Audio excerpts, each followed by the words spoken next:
Hello all, welcome back to YouTube channel. അപ്പോൾ ഒരു ബ്രേക്കിന് ശേഷം ഞങ്ങൾ വീണ്ടും ഒരു ഇൻഫർമേറ്റീവ് വീഡിയോ ആയിട്ടാ ഇന്ന് വന്നിട്ട് നമ്മൾ നമ്മുടെ വീഡിയോയിൽ ഡിസ്കസ് ചെയ്യാൻ പോകുന്നത് എന്താണെന്ന് വെച്ചാൽ നമ്മുടെ കമന്റ് സെക്ഷനിലും അല്ലാതെ നമ്മളോട് മെസ്സേജ് അയച്ചൊക്കെ ഇപ്പോഴും ആൾക്കാർ ചോദിക്കുന്ന ഒരു ചോദ്യമാണ്, ജർമ്മനിയിൽ ഇപ്പം കറന്റ് ജോബ് ഓപ്പർച്യൂണിറ്റീസ് കുറയുന്നുണ്ടോ, ഇവിടെ അല്ലെങ്കിൽ ജോലി കിട്ടാനായിട്ട് ഇപ്പൊ കുറെ പാടുണ്ടോ, അതും അല്ലെങ്കിൽ ഇപ്പം വന്നിരിക്കുന്ന മാറ്റങ്ങൾ എന്തൊക്കെയാണ്, പുതിയ കുറെ ഇമിഗ്രേഷൻ റിലേറ്റഡ് ആയിട്ട് ഇനിയും വരാനിരിക്കുന്നവരെ അഫക്റ്റ് ചെയ്യുന്ന കുറെ നിയമങ്ങളും ചേഞ്ചസും ഒക്കെ ഇവിടെ വന്നിട്ടുണ്ട്. അതെന്തൊക്കെയാണ്, കമ്മിങ് ഇയേഴ്സിൽ ഇനി എന്തൊക്കെ ചേഞ്ചസ് വരാം എന്നുള്ളതിനെ പറ്റിയൊക്കെ. അപ്പം ഇതൊക്കെയാണ് നമ്മൾ ഇന്ന് ഈ വീഡിയോയിൽ ഡിസ്കസ് ചെയ്യാൻ പോകുന്നത്. അപ്പൊ നിങ്ങൾക്ക് ഞങ്ങളുടെ വീഡിയോ യൂസ്ഫുൾ ആയിട്ട് തോന്നുകയാണെന്നുണ്ടെങ്കിൽ എന്തായാലും വീഡിയോ ലൈക്ക് ചെയ്യുക, ഞങ്ങളുടെ ചാനൽ സബ്സ്ക്രൈബ് ചെയ്യുക. പിന്നെ ഞാൻ ഇൻട്രോയിൽ പറഞ്ഞതുപോലെ തന്നെ ഇപ്പൊ ഒരുപാട് ആൾക്കാർ ചോദിക്കുന്ന കാര്യമാണ്, ജർമ്മനിയിലെ ജോബ് ഓപ്പർച്യൂണിറ്റി ഇപ്പൊ ഭയങ്കരമായിട്ട് കുറഞ്ഞോ, അല്ലെങ്കിൽ നെക്സ്റ്റ് 2 ഇയേഴ്സിൽ ഇവിടെ വന്നു കഴിഞ്ഞാൽ അവർക്ക് ഇവിടെ നല്ല ജോലിയൊക്കെ കിട്ടി പോകാൻ പറ്റുമോ എന്നൊക്കെയുള്ളത്. അത് ആക്ച്വലി നമ്മൾ പറഞ്ഞു കഴിഞ്ഞാലും ഇപ്പൊ നമുക്ക് തോന്നുന്നുണ്ട് കറന്റ് ഇവിടെ ജോബ് കിട്ടാൻ അത്യാവശ്യം നല്ല പാടായിട്ടുള്ള ഒരു കാര്യമാണ്. ഇത് ഒരു കാരണം കൊണ്ടല്ല, പല കാരണം കൊണ്ടും ഉണ്ട്. എന്ന് വെച്ചാൽ മറ്റു പല രാജ്യങ്ങളിലും ഇപ്പം ആൾക്കാർ പോകുന്നത് കുറഞ്ഞത് കൊണ്ട് തന്നെ ഇപ്പൊ നമ്മുടെ നാട്ടിൽ നിന്ന് ആയിക്കോട്ടെ ഒരുപാട് പേര് ജർമ്മനിയിലോട്ട് വരുന്നുണ്ട്. ഇത്രയും ആൾക്കാർ വരുന്നത് കൊണ്ട് തന്നെ ആണെന്ന് തോന്നുന്നല്ലേ മെയിൻ ആയിട്ട് നമ്മളിപ്പോ ഒരു ജോലിക്ക് അപ്ലൈ ചെയ്യുമ്പോൾ നമ്മൾ അത്രയും പേരോട് കോമ്പീറ്റ് ചെയ്യുന്നത്, ഒത്തിരിയും കോമ്പീറ്റൻസി ഉള്ളവർക്കായിരിക്കും ചിലപ്പം ഈസി ആയിട്ട് കിട്ടുന്നത്. നമുക്കും പേഴ്സണലി ഫീൽ ചെയ്യുന്നുണ്ട് ജോലി കിട്ടാനും ഒക്കെ കുറെ പാടാവുന്നുണ്ട്. പിന്നെ നെക്സ്റ്റ് 2 ഇയേഴ്സിൽ ഈ ഓപ്പർച്യൂണിറ്റീസ് ഇതുപോലെ കാണുമോ, അല്ലെങ്കിൽ നെക്സ്റ്റ് 2 ഇയേഴ്സ് നമ്മളിവിടെ വന്നാൽ രക്ഷപ്പെടുവോ എന്നൊക്കെ ചോദിച്ചാൽ നമുക്ക് കറക്റ്റായിട്ട് അത് പറയാൻ പറ്റത്തില്ല അല്ലേ. അതെ, നമ്മളിപ്പം ഒരു ബെസ്റ്റ് എക്സാമ്പിൾ പറയുകയാണെങ്കിൽ നമ്മൾ നേരത്തെ ഒരു കഴിഞ്ഞ ആഴ്ച ഒരു ഷോർട്സ് ഇട്ടുണ്ടായിരുന്നു. നമ്മളിവിടെ അടുത്തൊരു ജോബ് ഫെയറിന് പോയായിരുന്നു. അപ്പം അത് ചുമ്മാ ഞാൻ ഇന്ന ജോബ് ഫെയറിന് പോയിട്ടില്ല, ഞങ്ങൾ രണ്ടുപേരും പോയിട്ടില്ല. നമുക്ക് ഫസ്റ്റ് എക്സ്പീരിയൻസ് ആയിരുന്നു. അത് തന്നെയല്ല നമ്മളും വിചാരിച്ചു നമുക്ക് അവിടുത്തെ ജോബ് ഓപ്പർച്യൂണിറ്റീസ് ഒക്കെ നോക്കാം, അല്ലെങ്കിൽ എങ്ങനെയുള്ളവരെയാണ് അവർക്ക് വേണ്ടത്, അല്ലെ എന്തൊക്കെയാണ് അവരുടെ റിക്വയർമെന്റ്സ് എന്ന് അറിയാനൊക്കെ വേണ്ടിയിട്ടായിരുന്നു.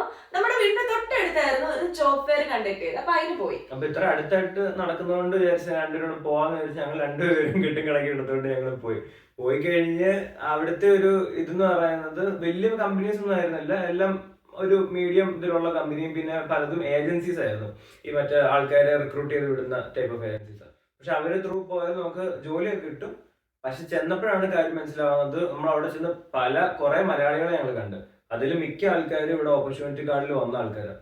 ഇവിടെ വന്നിട്ട് 3 മാസമായിട്ട് സ്റ്റിൽ 5 മാസമായി സ്റ്റിൽ ജോലി ഇല്ലെന്ന്. ജോലി കണ്ടുപിടിക്കാൻ ഭയങ്കര പാട്, കിട്ടുന്നില്ല.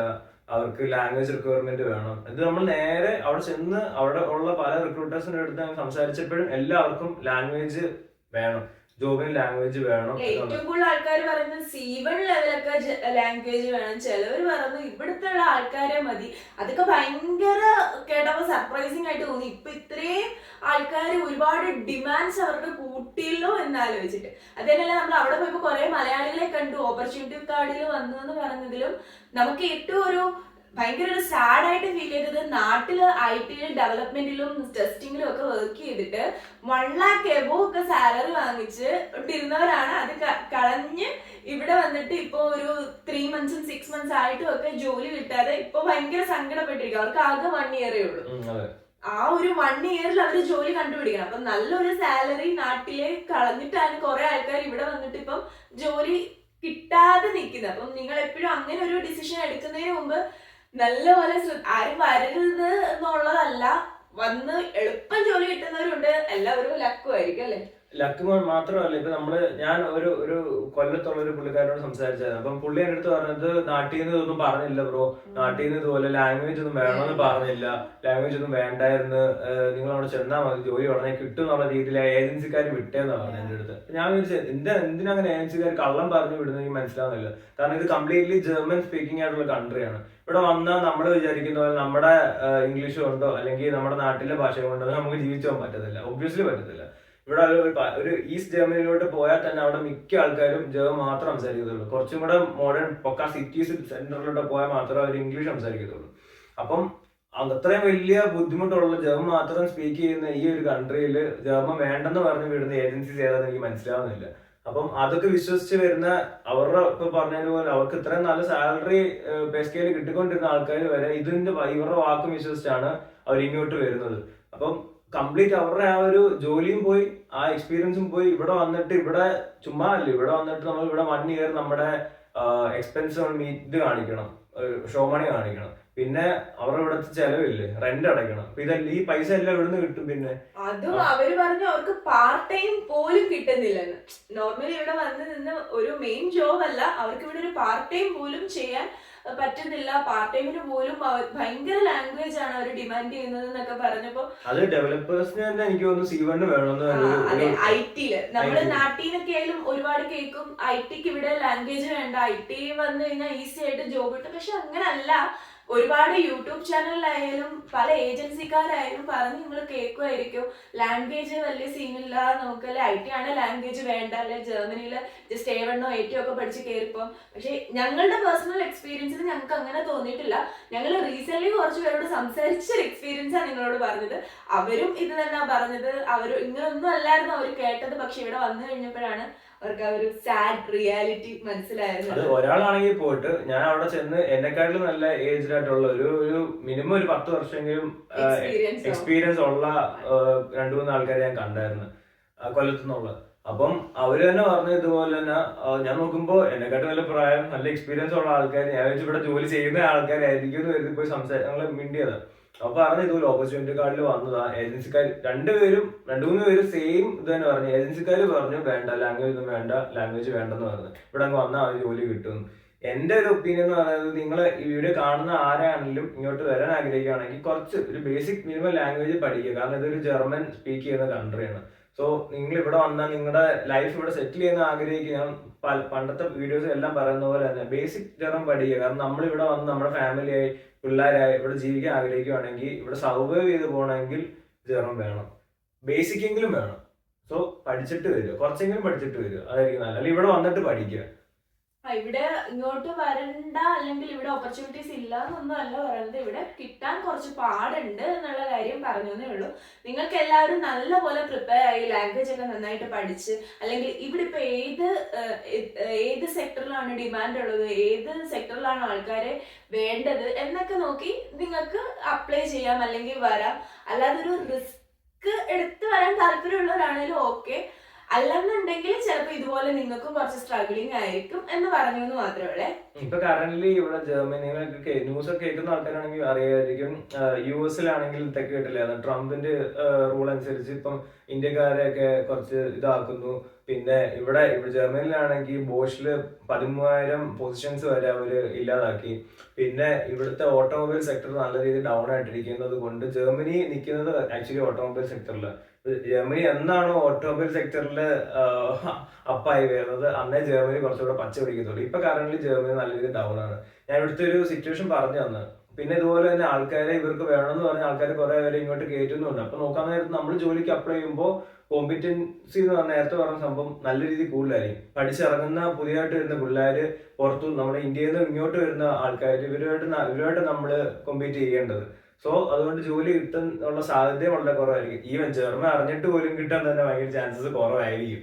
സോ നിങ്ങൾ നോക്കുക, നിങ്ങൾക്ക് അങ്ങനെ റിസ്ക് എടുത്ത് നിങ്ങൾക്ക് അതേ പറ്റത്തുള്ളൂ, എനിക്ക് ഇവിടെ വന്നേ പറ്റത്തുള്ളൂ എന്നുള്ള മൈൻഡ് സെറ്റ് ആണെങ്കിൽ ചെയ്യുക, അതിന് പ്രിപ്പയർ ചെയ്ത് വരാന്നുള്ളതേ ഉള്ളൂ. എന്തായാലും അങ്ങനെ ജോലി നോക്കുന്നവർക്കും ഇവിടെ വരാൻ ആഗ്രഹിക്കുന്നവർക്കും എല്ലാവർക്കും ഓൾ ദി ബെസ്റ്റ്. നമ്മുടെ നാട്ടിൽ നിന്ന് വരാൻ നേരത്തോ അല്ലെങ്കിൽ ഇമിഗ്രേഷൻ റിലേറ്റ് ചെയ്തിട്ട് എന്തൊക്കെ ലോ ഉള്ളതെന്ന് ലിസ്റ്റ് ചെയ്ത് കുറച്ച് പറയാവേ. അതിൽ മെയിൻ ആയിട്ട് വന്ന കറന്റ് 2025 വന്ന കമ്മിങ് ഇയേഴ്സിലും എഫക്റ്റിലുള്ള ഒരു ലോ എന്താണെന്ന് വെച്ചാൽ temporary suspension of family reunification visa, അല്ലെങ്കിൽ സ്പൗസ് വിസ ടെമ്പററി ആയിട്ട് സസ്പെൻഡ് ചെയ്തിരിക്കുക എന്നുള്ളതാണ്. അത് എല്ലാവർക്കും ബാധകമല്ല, ഒരു പർട്ടിക്കുലർ കാറ്റഗറി. അതായത് സ്വിഷൻ ഷുഡ്സ് എന്ന് പറയാം. അത് നമ്മളിവിടെ ടെമ്പററി ആയിട്ട് ജർമ്മനിയിൽ എന്തിന്റെയും ബേസിൽ വന്ന് താമസിക്കുന്ന ആൾക്കാർ, അതായത് അവർ റെഫ്യൂജിന്നും അവരെ ഉൾപ്പെടുത്താൻ പറ്റത്തില്ല. അവരെന്ന് പറയുന്നത് മറ്റേ എന്തെങ്കിലും വാറിന്റെ ബേസിലോ അല്ലെങ്കിൽ വേറെ എന്തെങ്കിലും അവരുടെ രാജ്യത്ത് വേറെ എന്തെങ്കിലും പ്രശ്നങ്ങൾ ഉണ്ടായിട്ട് ജർമ്മനിയിൽ ഫോർ പെർട്ടിക്കുലർ പീരീഡ് ഓഫ് ടൈമിന് വേണ്ടി മാത്രം താമസിക്കാൻ വരുന്ന ആൾക്കാരുണ്ട്.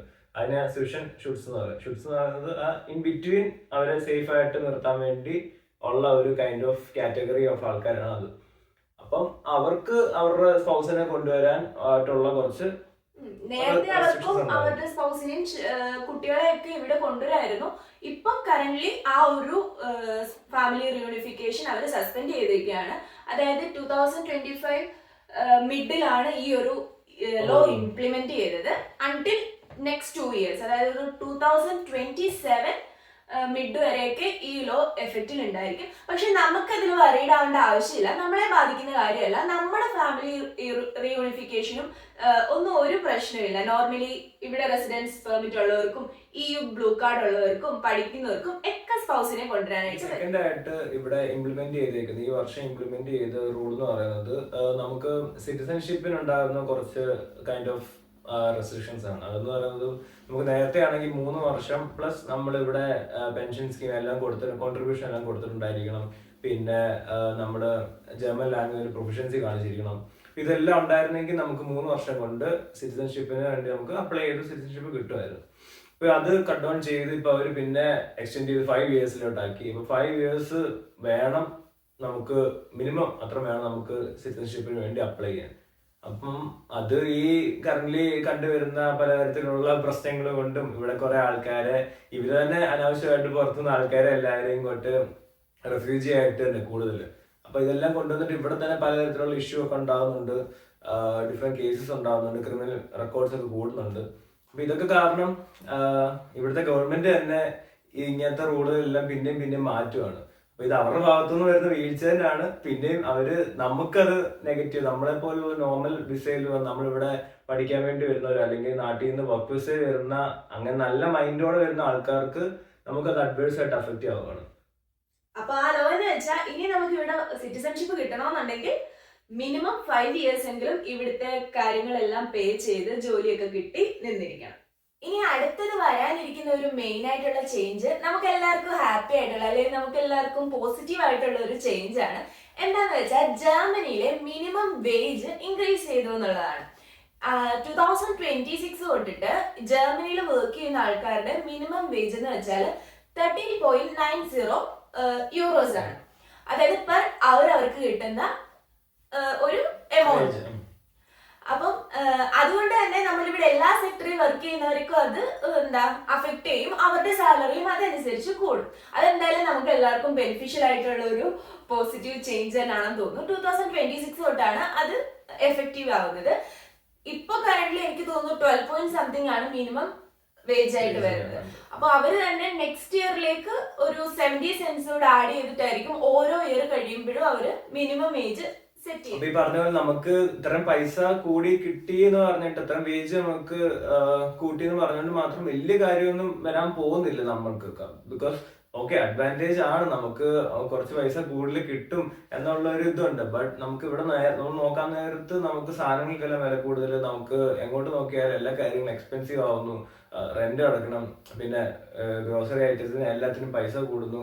ഇതെല്ലാം വെച്ച് നോക്കുമ്പോൾ നമുക്ക് ഈ കിട്ടുന്ന പൈസ ആക്ച്വലി നമുക്ക് നല്ല ആർക്കായാലും, ഇപ്പൊ ലോ സെക്ടറിൽ വർക്ക് ചെയ്യുന്ന ആൾക്കാർക്കായാൽ പോലും അവർക്ക് ആ കിട്ടുന്ന പൈസ പോരാ. ഇപ്പൊ ഞാൻ തന്നെ ഞങ്ങളുടെ കമ്പനിയിലുള്ള പല ആ പ്രൊഡക്ഷനിൽ വർക്ക് ചെയ്യുന്ന ആൾക്കാരോട് സംസാരിക്കാൻ നേരത്തെ തന്നെ അവർ പറയും അവർക്ക് കിട്ടുന്ന പൈസ പോരാ. അവര് അവരുടെ കമ്പനിയോട് തന്നെ പോയി മാനേജേഴ്സിന്റെ അടുത്ത് പലപ്പോഴും പോയി സംസാരിക്കുന്നുണ്ട്, പേഴ്സണലി സംസാരിക്കുന്നുണ്ട്. പക്ഷെ അവര് എന്റെ അടുത്ത് പേഴ്സണലി എന്റെ അടുത്ത് പറയുന്നുണ്ട് അവർക്ക് പൈസ ഒന്നും പോരാ, അവർക്ക് അവരുടെ കാര്യങ്ങൾ നോക്കാൻ വേണ്ടി, വീട്ടിലേക്ക് വേണ്ടി സാധനങ്ങൾ വാങ്ങിക്കാൻ വേണ്ടിയും. ഇപ്പൊ നമുക്ക് ഒരു കടയിൽ പോയി മിനിമം നമ്മളൊരു കുറച്ച് സാധനങ്ങൾ നമ്മൾ വാങ്ങിക്കത്തുള്ളായിരിക്കും.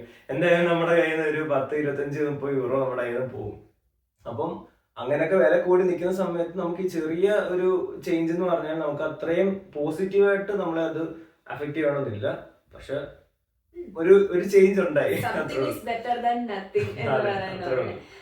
ശരിയാണ്. നമുക്കിപ്പോ ഒരു യൂറോ ഒക്കെ കൂടുതൽ കിട്ടി എന്ന് വെച്ചിട്ട് അതിനേക്കാളൊക്കെ എത്രയോ ഇരട്ടി ഇവിടെ ഓരോന്ന് നമ്മൾ വാങ്ങിക്കുമ്പോൾ ഉള്ള പ്രൈസിൽ വരുന്ന ചേഞ്ചസ്. അതുകൊണ്ട് നമുക്കത് അത്രയും ഒരു ഭയങ്കര പോസിറ്റീവ് എന്ന് പറയാൻ പറ്റത്തില്ല. എന്നാലും ഓക്കെ. അടുത്തായിട്ട് കൊണ്ടുവന്ന റൂൾ എന്ന് പറയുന്നത് മിനിമം ത്രഷോൾഡ് സാലറി, അത് ഫോർ EU ബ്ലൂ കാർഡ് ആയിട്ടുള്ളതെന്ന് പറയുന്നത് മിനിമം സ്റ്റാൻഡേർഡ് എന്ന് പറയുന്നത് 48,000 സംതിങ് കണ്ട്.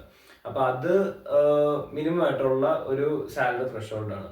ഈ നേരെ മറിച്ച് നമ്മൾ ഷോർട്ടേജ് ആയിട്ടുള്ള പ്രൊഫഷനിൽ വർക്ക് ചെയ്യുന്ന ആൾക്കാർക്ക്, ഫോർ എക്സാമ്പിൾ IT, എഞ്ചിനീയറിംഗ്, അങ്ങനെ ഹെൽത്ത് കെയറിൽ അങ്ങനെയൊക്കെ വർക്ക് ചെയ്യുന്ന ആൾക്കാർക്ക് 43,700 അങ്ങനെ സംതിങ്. EU ബ്ലൂ കാർഡ് എന്ന് വെച്ചാല് ഇവിടുത്തെ ഒരു കൈൻഡ് ഓഫ് ഒരു ടൈപ്പ് ഓഫ് റെസിഡൻസ് പെർമിറ്റ് ആണ്. അതായത് നോർമൽ റെസിഡൻസ് പെർമിറ്റിനേക്കാളും കുറച്ചുകൂടെ പ്രിവിലേജ്ഡ് ആയിട്ടുള്ള ഒരു റെസിഡൻസ് പെർമിറ്റ് ആണ് EU ബ്ലൂ കാർഡ്. ഇപ്പൊ EU ബ്ലൂ കാർഡ് ഒക്കെ ഉള്ളവർക്കാണെങ്കിൽ സ്പൗസിനെ കൊണ്ടുവരാനൊക്കെ ആണെങ്കിൽ കുറച്ചുകൂടി ഈസി ആയിരിക്കും. ലാംഗ്വേജ് റിക്വയർമെന്റ്സ് ഒന്നും അത്രയും കാണത്തില്ലായിരിക്കും.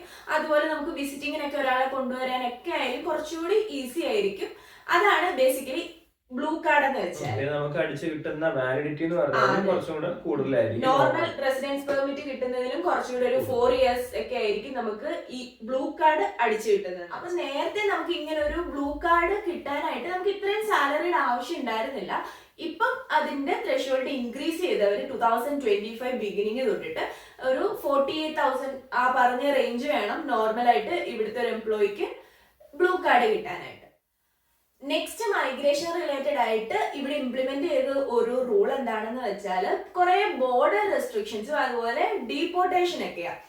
അത് നമ്മളിപ്പം കുറച്ച് നേരത്തെ പോയിനോട് പറഞ്ഞില്ല, ഇപ്പൊ റെഫ്യൂജീസിനൊക്കെ ഇവര് പണ്ട് ഈ ഇവിടുത്തെ ചാൻസലർ ആംഗല മെർക്കൽ എന്ന് പറഞ്ഞ പുള്ളിക്കാരി ഉള്ള സമയത്തൊക്കെ ഇഷ്ടംപോലെ ആൾക്കാർ ഇങ്ങനെ ചുമ്മാ ഇവിടെ കൊണ്ടുവരുമായിരുന്നു. അപ്പൊ ഇവർക്ക് ലേബേഴ്സിനെ നിങ്ങൾ പലപ്പോഴും ഒക്കെ ന്യൂസ് കാണുമായിരിക്കും, ജർമ്മനിയിൽ ഇത്ര ലക്ഷത്തോളം ആൾക്കാരെ വേണം എന്നൊക്കെ പറഞ്ഞ് എല്ലാവരും വൈറ്റ് കോളേഴ്സ് ജോബിന് വേണ്ടിയുള്ള ആൾക്കാരായിരിക്കത്തില്ല. എല്ലാവരും ചിലതോടെ പ്രൊഡക്ഷന് വർക്ക് ചെയ്യുന്ന ലോ വേജിൽ വർക്ക് ചെയ്യുന്ന ആൾക്കാരെയൊക്കെ ആയിരിക്കും ഇവർക്ക് അത്രയും കൂടുതൽ മാൻ പവറിനായിരിക്കും ഇവർക്ക് വേണ്ടത്.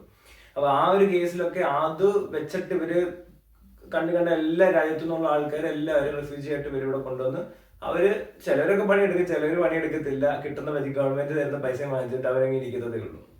അപ്പം ആ ഒരു സെക്ടറിലേക്ക് വേണ്ടിയായിരിക്കും കൂടുതൽ ആൾക്കാർ ജർമ്മനിയിൽ ആവശ്യം ആക്ച്വലി, അല്ലാതെ വൈറ്റ് കോളേഴ്സ് ജോബിന് വേണ്ടി ആയിരിക്കത്തില്ല.